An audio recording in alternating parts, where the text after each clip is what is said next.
বেগুন কেন আছে ভালো আছে না ঠান্ডাও পরে খাই দি গ্রিন টি বিসমিল্লাহ আব্বু কালকে নাস্তা আসছে যেগুলো খাও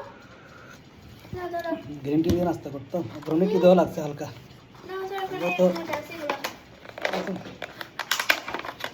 তুমি খাবো মা মাশাআল্লাহ এখানে হলি ওমানি আইটেম আর কি ওমানি হলে মিষ্টি ভাবে হয় দেখুন না না ঠিলা দিয়ে তৈরি নাটিলা না হ্যাঁ এটা বিভিন্ন কালার আছে